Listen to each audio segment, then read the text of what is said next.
Bien, como lo anunciamos, ya está con nosotros el doctor Pedro Donoso. Él es consultor político y director del ICARE. Vamos a hablar con él en los próximos minutos. Doctor, ¿cómo le va? Gracias por acompañarnos aquí en Ecuador en Directo. Bienvenido. Buenos días, ¿cómo están? Gracias por la invitación, atento a sus preguntas. Doctor, bueno, tenemos hasta el momento, si no me equivoco, 8 candidatos que han anunciado que van a participar. No todos están inscritos todavía, me parece. Pero bueno, hay candidatos que aparecen de un momento a otro. Candidatos que durante 2 años que ha estado al frente del poder el presidente Guillermo Lasso, algunos han estado callados. Otros, bueno, han estado activos, pero la mayoría callados y aparecen en un momento de elección a buscar un partido político. ¿Cómo analizar esto, doctor?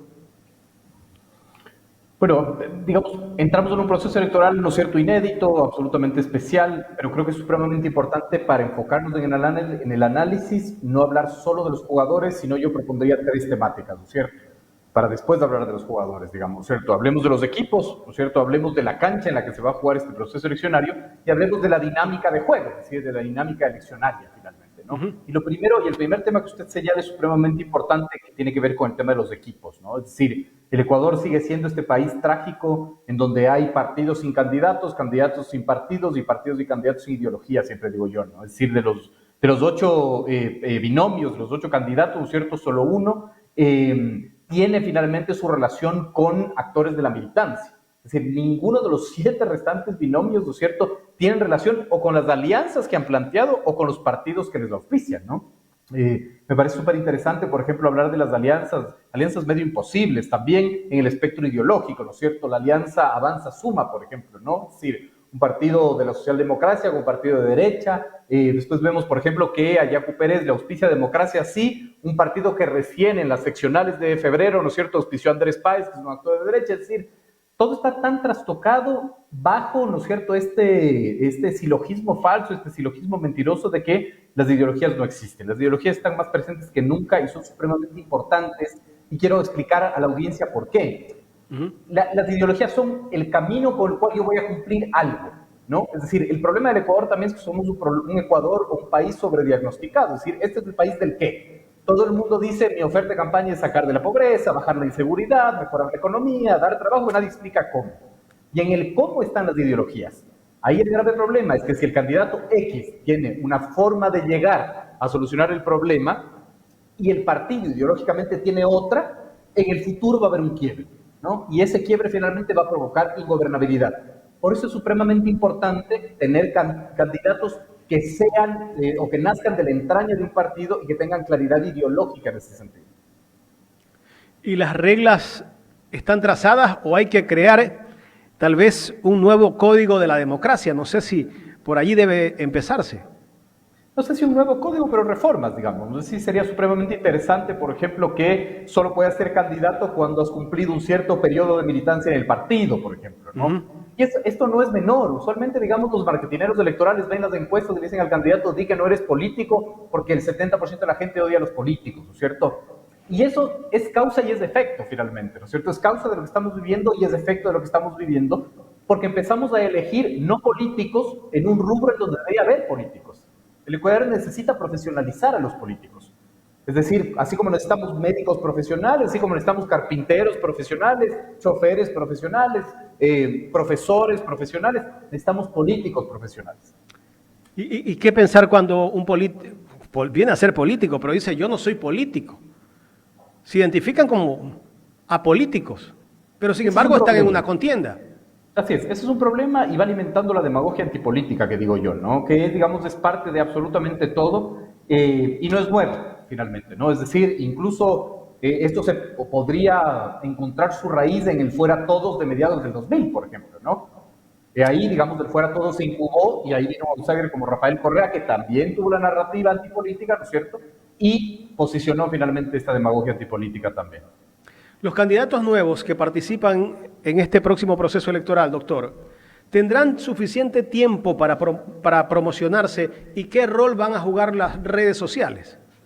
Regresemos, digamos, a la dinámica de la campaña, ¿no es cierto? Entonces, ¿a quién se le va a hacer más fácil hacer una campaña, enfrentar una campaña de tan corto tiempo, ¿no es cierto? Porque además vamos a elegir, evidentemente, un presidente de transición. Yo no descarto, por ejemplo, que si la Revolución Ciudadana tiene una importante representación en la Asamblea, o incluso si ganara la presidencia, tengamos que volver a las elecciones en 6 meses, en 8 meses, para elegir por una Asamblea Constituyente, ¿no es cierto? Es decir, vamos a iniciar o podríamos iniciar un proceso de transiciones y de elecciones reiterativas, ¿verdad? Pero digamos, yo creo que es supremamente importante entender que a quién se le va más facilitar enfrentar este proceso eleccionario son a los partidos que tienen estructura, ¿no es cierto?, y que tuvieron un buen resultado el 5 de febrero. No estoy diciendo que ellos van a ganar, lo que estoy diciendo es que se les va a hacer más fácil enfrentar un proceso eleccionario tan corto.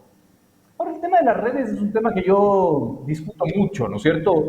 Somos un país con poca penetración de Internet, no hay que negar que las redes sociales son supremamente importantes, pero las redes sociales no ponen presidentes solas, sino que territorio es supremamente importante. Y en un periodo tan corto, hay que centrarse finalmente en las 7 provincias que representan el 70% de los electores en el Ecuador. Es decir, el Ecuador electoral tiene 7 provincias que son importantes.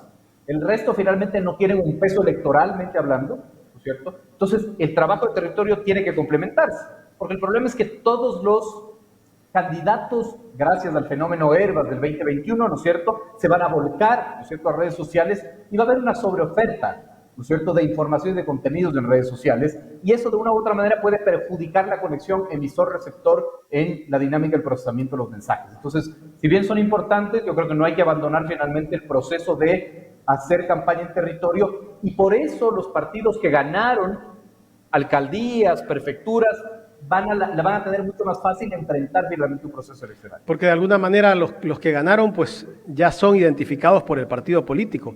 En este caso acá en Guayaquil, el partido de la Revolución Ciudadana ganó la alcaldía de Guayaquil, la prefectura. En Pichincha igual, ¿no? En Manabí también hay una prefecta. Pero eso es una oportunidad para que ellos tal vez se les haga hasta incluso más fácil ir a territorio. Exacto, exactamente. Incluso digamos en cosas que pueden parecer no importantes, por ejemplo la información. Un cuarto de guerra en un proceso eleccionario, ¿no es cierto?, necesita información. Cuando tú puedes, digamos, o tienes el control de una alcaldía o una prefectura, tienes acceso en mayor facilidad al tema de información. Sabes cómo está distribuido el territorio, más aún en este país en donde ni siquiera tenemos un censo poblacional, ¿no? Entonces, la información en un proceso eleccionario es oro puro, y yo creo que cuando tienes acceso finalmente desde alcaldías o prefecturas o incluso juntas parroquiales, es más fácil enfrentar un proceso eleccionario. En este espacio me acompaña Gustavo Jiménez, que tiene más inquietudes también para usted, doctor. Con gusto. Gracias, Jaime. Doctor Donoso, mucho gusto, muy amable por atender nuestras inquietudes.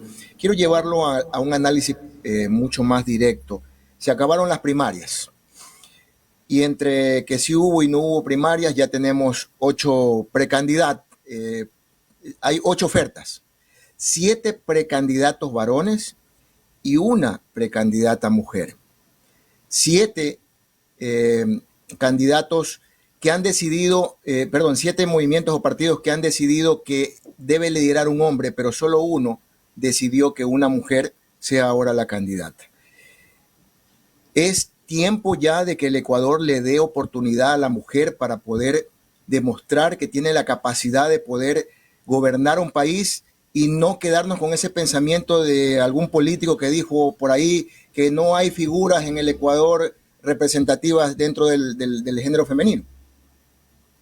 Sin duda, digamos, y esto finalmente es gracias a las reformas al Código de la Democracia, que incluso el Consejo Nacional Electoral no quiso pasar y que hubo, digamos, una resolución del Tribunal Contencioso Electoral. Porque recordemos finalmente que el partido que usted señala, que es la Revolución Ciudadana, ¿no es cierto?, en las elecciones del 2021 puso 2 hombres. Es decir, si no hubiese un mandato legal, incluso esa tienda política no hubiera puesto una mujer, ¿no? Pero estoy de acuerdo con usted, finalmente es tiempo de, digamos, una representación femenina. En el ámbito electoral hay que ver, ¿no es cierto?, si los números le da, pero me parece que es una apuesta supremamente interesante y, en mi opinión personal, esto ya no es análisis, pero en mi opinión personal sí me parece supremamente importante la obligación por ley de la paridad, porque si no, finalmente, si no establecemos una obligatoriedad para que haya paridad, en el Ecuador no se iba a dar nunca finalmente este proceso. Al igual, por ejemplo, que se dio el tema de los debates, ¿no? ¿Por qué lo estoy poniendo a colación? Porque si no había una norma que obligue a los debates, finalmente los candidatos no iban a debatir. Entonces, lamentablemente, el Ecuador, ¿no es cierto?, al ser una democracia tan inmadura, necesita la fuerza de la ley para obligar a conseguir estas conquistas sociales que son tan importantes, ¿no?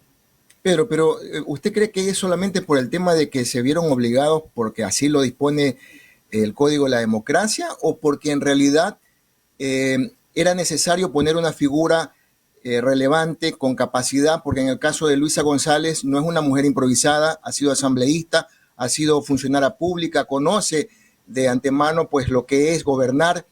¿No cree que de pronto sí era un poco esa la visión que debieron tener la mayoría de los partidos para no solamente tener una candidata a la femenina a la presidencia?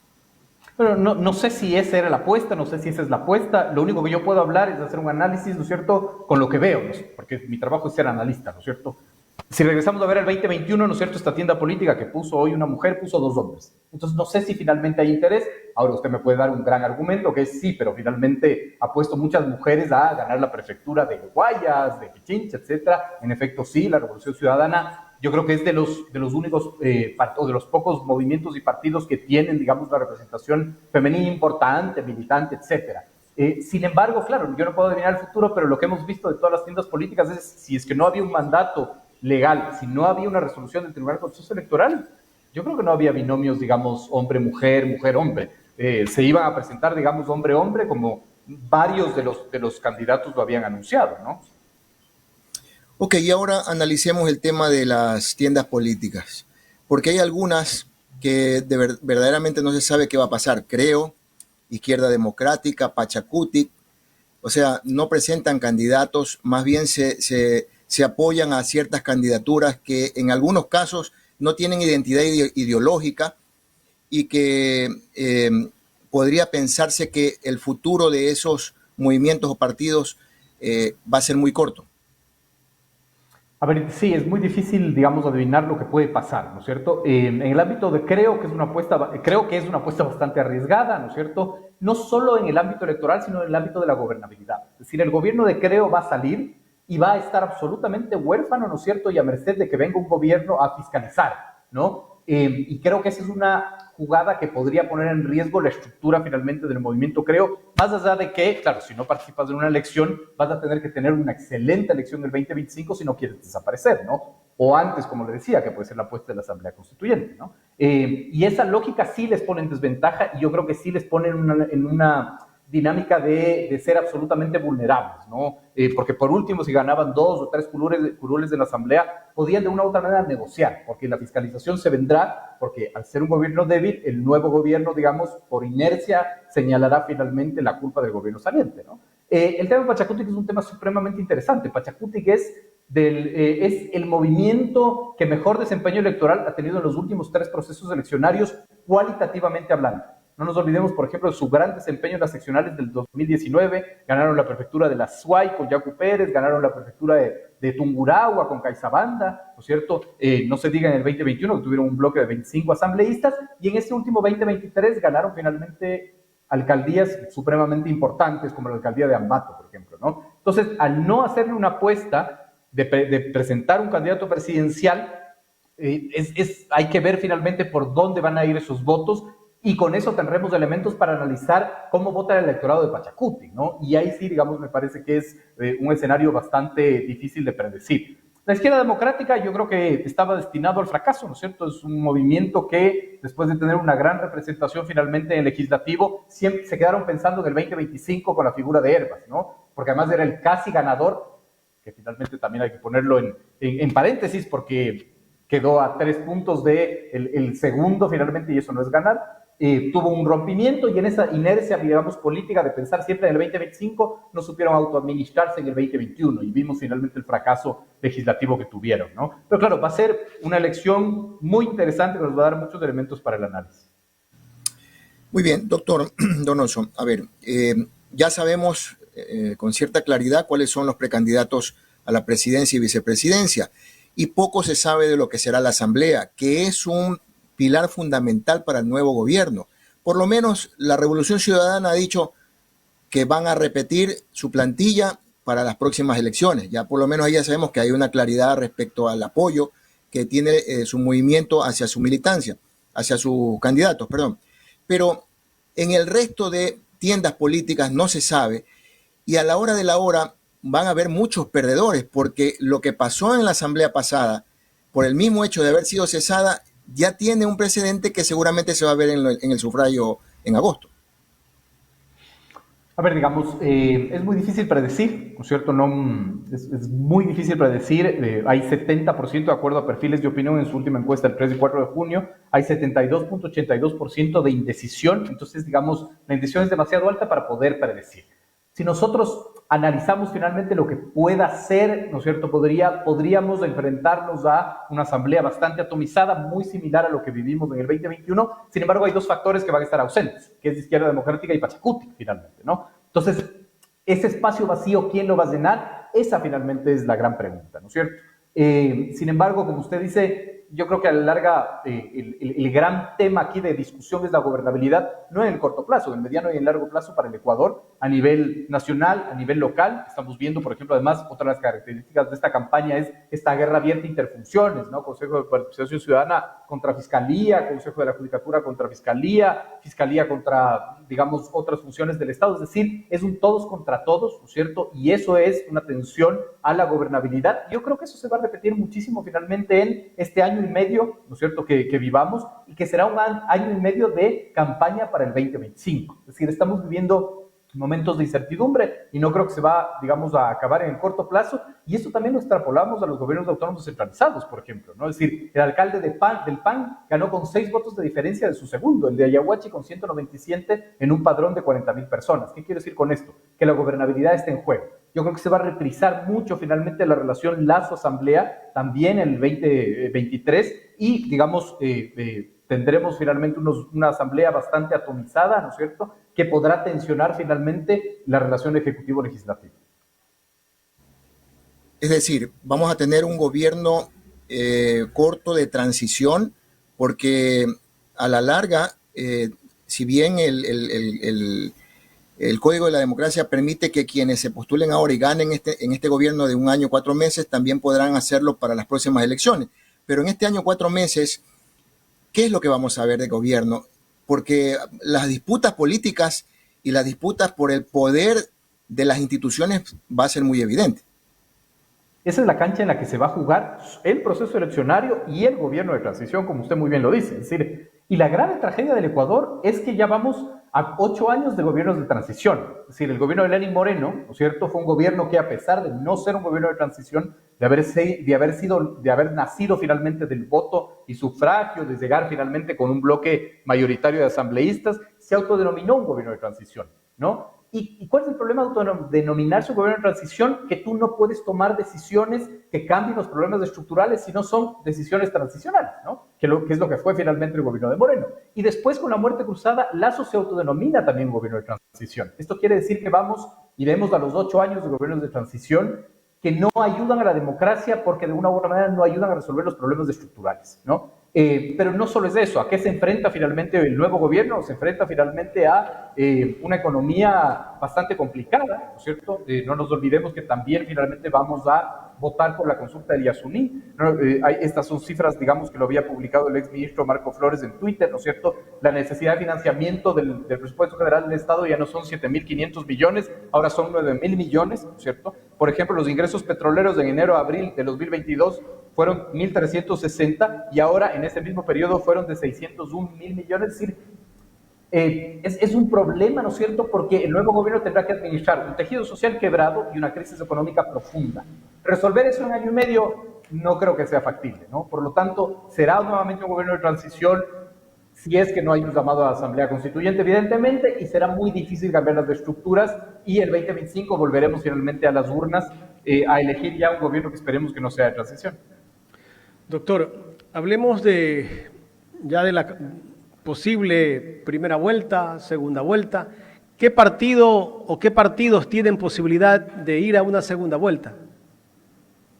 Yo no me atrevo a decirlo, es muy complejo decirlo, digamos, no hay claridad ahorita ni en los números ni en la evidencia científica. Lo que sí, repito, hay partidos a los cuales se les va a hacer más fácil hacer campaña y por lo tanto podríamos sugerir que pueda, digamos, el resultado serles favorable.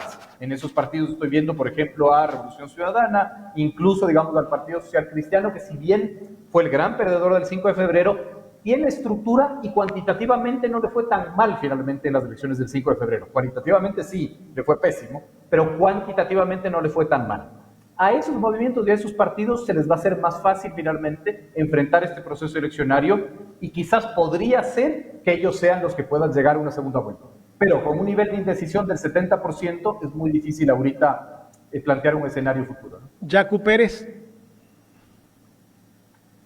Yacu Pérez es el candidato que más reconocimiento tiene de acuerdo a la encuesta de perfiles de opinión que yo he citado hoy, que es un 96%. Una cosa es el reconocimiento, otra cosa es la intención de voto. En el proceso eleccionario hay varios elementos que son supremamente importantes, que después son manoseados en campaña, pero son, digamos, indicadores que técnicamente hay que tomarlos de manera muy individualizada, ¿no es cierto? Una cosa es que yo reconozca al candidato, otra cosa es que el candidato me agrade y otra cosa es que yo vote por él. Por ejemplo, en las seccionales del 2019, aquí en Quito, ¿no es cierto?, el candidato Paco Moncayo era el candidato que mayor reconocimiento tenía, que mejor imagen tenía, pero que menos intención de voto tenía. Entonces, claro, Yacu Pérez es un candidato que tiene muchísimo reconocimiento, ¿verdad? Pero eso no se traduce finalmente a una intención de voto. Y ahorita es muy prematuro plantear la intención de voto porque las encuestadoras no pueden preguntar si hay aún precandidatos. Claro, ¿y cuánto pesaría también que no esté Pachacutic esta vez apoyándolo a Yacu Pérez? Me imagino que es importante tener un partido como Pachacutic, que creo que es la segunda fuerza política. Sin duda por la estructura de Pachacutic, que es supremamente importante. Hay dos cosas que son fundamentales: el fenómeno Yacu Pérez y el fenómeno Hervas, por esta demagogia antipolítica de creer que todo es TikTok, todo es, digamos, la foto con el peluchito, ¿no es cierto? Plantearon como un desmerecimiento de la importancia del trabajo en territorio que hizo la izquierda democrática y que hizo Pachacutic. Es decir, no nos olvidemos finalmente que a la larga Pachacutic tuvo unos buenos resultados post-octubre del 19 también, ¿no? Entonces, eso hay que leerlo fundamentalmente. Yo creo que Yacu Pérez ya no es el mismo Yacu Pérez del 2021, ¿no es cierto? Igual que Hervas, finalmente Hervas no es el Hervas del 2021 y tampoco el contexto y la coyuntura finalmente son los adecuados para este tipo de candidatos, me atrevería a decir. Esto no quiere decir finalmente que no puedan tener un buen desempeño eleccionario. Doctor, ¿cómo sería esta campaña electoral? ¿Veremos un símil del 2021 o será distinta? La campaña electoral va a ser distinta porque es mucho más corta, evidentemente, ¿no es cierto? Pero yo creo que hay rasgos supremamente interesantes. El primero... Me refiero a acusaciones, denuncias y todo eso, ¿no? Eso sí. Eso es característico desde que el Ecuador volvió a la democracia, es parte del juego político, ¿no es cierto? Pero lo interesante es que esta campaña, y lamentablemente será así, será monotemática, es decir, todos los candidatos hablarán de seguridad, ¿no es cierto? Todos los candidatos señalarán finalmente su discurso en eso, y también ahí pueden caer finalmente en errores porque la inseguridad, si bien de acuerdo a todos los cuantitativos, por ejemplo, en la encuesta de perfiles de opinión que cito, ¿no es cierto?, 6 de cada 10 encuestados señalan a la inseguridad como uno de sus principales problemas. La inseguridad tiene que ser tratada distinta dependiendo del territorio a la que vas. La inseguridad no es la misma en la Amazonía que en la sierra, por ejemplo, o no es lo mismo en la costa que finalmente en la sierra. Entonces, ojalá, digamos, los candidatos tengan la capacidad de no ser monotemáticos finalmente en esto y sobre todo plantear una campaña de los cómo, que me parece que eso es fundamental, y dejar de ser, digamos, esclavos de los qués, ¿no? ¿Cuáles son las provincias que ponen presidente? A ver, la pirámide del 70% del electorado en el Ecuador, ¿no es cierto?, son, en este orden, ojalá no me equivoque, Pichincha, Guayas, Manabí, Azuay, Los Ríos, El Oro y Tungurahua. Esas son las 7 provincias que tienen el 70% de los electores. Doctor, quiero agradecerle, gracias por haber aceptado conversar con nosotros aquí en Ecuador en Directo. Muy amable, muchas gracias.